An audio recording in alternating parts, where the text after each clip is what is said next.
ஆரியா கதை கேட்டு முடிச்சுட்டு எங்கடா இருக்க அப்படின்னு சொன்னா, மச்சான் இந்த மாதிரி நான் இந்த ஒரு இடம் வாங்கியிருக்கேன்டா, அங்கே ஒரு வீடு இருக்கு, அது ரெனோவேஷன் பண்ணிட்டு இருக்கேன். சரி நீ அங்கேயே நான் வந்துடுறேன் அப்படின்ட்டு அங்கே வந்தோம். இதான் மச்சான் வீடு நான் சொன்னேன்னா பார்த்துட்டு இல்லை, ஏய் என்னடா வீடு நல்லாவே இல்லையா மச்சான், அவன் உள்ள எல்லாம் போய் பார்த்துட்டுல மச்சான் இந்த வீட்டை இடிச்சிரு அப்படின்ட்டான். அது கேட்கணும்னு உங்கள்கிட்ட நினைச்சுக்கிட்டே இருந்தேன். உண்மையில இந்த வீட்டை இடிச்சு விட்டீங்களா? ஆமா. இல்ல என்னன்னா நான் ஒரு வீடு நாங்க இந்த ஒரு சைடு வெர்ஷன் தான் கேட்டிருக்கோம். இப்ப உங்க சைடு வெர்ஷன் அன்னைக்கு நீ உட்கார்ந்து சிரிச்சினே தான் ஏன் கட்ட பேச வச்சு நான் கேட்கல. உங்களோட வெர்ஷன் நாங்க கேட்கணும். சொல்லுங்க. என்னன்னா வந்து இந்த மாதிரி வீடு வாங்கியிருக்கேன், சூப்பர் வீடு. நான் வந்து நிறைய செலவு பண்ணி ரெனோவேட் பண்ணிட்டு இருந்தேன். என் வீட்டு பக்கத்துல தான் அவரு பாய்ஸ் கார்டன்ல. அதுதான் தப்பு.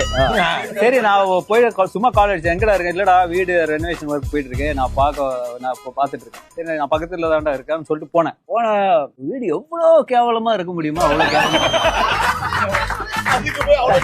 அதுல அது பாய்ஸ் கார்டன்ல வந்து வாங்கின சேட்டு வீடுன்னு நினைக்கிறேன். அவன் வந்து என்ட்ரன்ஸ்ல இருந்து ஸ்டெப்ஸ் இப்படி வச்சிருக்கான், இப்படி அந்த பாம்பு எடுத்த மாதிரி. எங்கடா டோர் வந்து அந்த ஸ்டெப்ஸுக்கு பின்னாடி இருக்கு.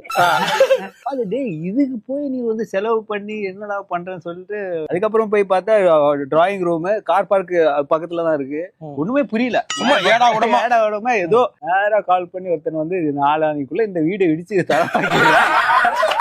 அடுத்த ஸ்டெப் யோசிக்கிறதுக்குள்ள அதுக்கப்புறம் டெமாலிஷ் பண்ணிட்டேன். அதுக்கப்புறம் ஒரு நல்ல ஆர்கிடெக்ட் வச்சு நல்லா பண்ணிட்டேன். இப்ப எப்படி இருக்கு? இப்ப சூப்பரா இருக்கு. இப்ப அது ஃபுல்லாவே அது உங்களோட ஐடியா இல்ல, அவரு ஃபுல்லா ஐடியா எல்லாம் ஃபுல்லா வருது, இடிக்கிறது மட்டும்தான். இல்ல நீங்க இன்ஜினியரிங் தானே படிச்சீங்க? இன்ஜினியரிங். என்ன இன்ஜினியரிங்? Computer science. கம்ப்யூட்டர் சயின்ஸுக்கும் கட்டடத்தை இடிக்கிறதுக்கு சம்மந்தமே இல்லையா? எனக்கு பிடிக்கல, இடிச்சிட்டேன்.